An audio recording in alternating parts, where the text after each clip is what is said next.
নমস্কার। আজকে আবার এলাম একটা নতুন বিষয় নিয়ে, খিদের অভাব। আমি প্রায়ই শুনি, ডাক্তারবাবু আমার একদম খিদে হচ্ছে না। হ্যাঁ, খিদের অভাব বহু বয়সে বহু কারণে হতে পারে। অল্প বয়সে বাচ্চারা খিদে হচ্ছে না মারা প্রায়ই বলেন।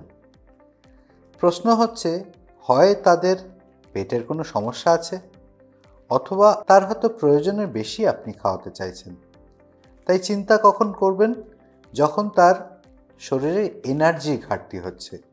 পরিমাণ নয়, দেখতে হবে কি খাচ্ছি, সেটার ফুড ভ্যালু যেটাকে আমরা বলে থাকি, সেটা বেশি গুরুত্বপূর্ণ, পরিমাণ নয়।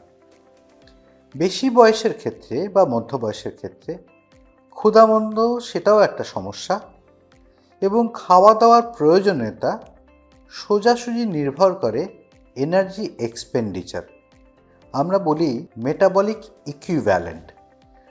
তাই কে কেমন কাজকর্ম করছেন তার উপর নির্ভর করছে তার কতখানি খাওয়ার প্রয়োজন।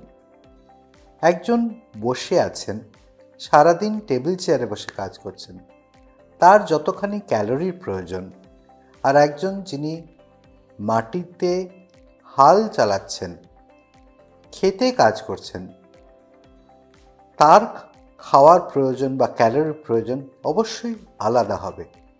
তাই খিদে নির্ভর করে তার ওপর যতখানি শরীরের প্রয়োজন।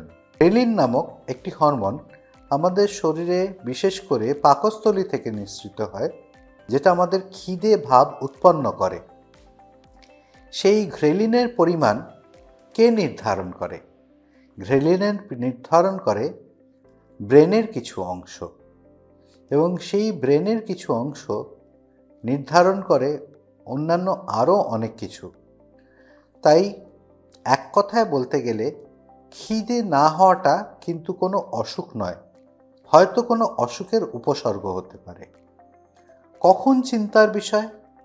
চিন্তার বিষয় হঠাৎ করে খিদে চলে যাওয়া, বা একসঙ্গে অনেকখানি ওজন কমতে শুরু করা, তখন অবশ্যই চিন্তার বিষয়।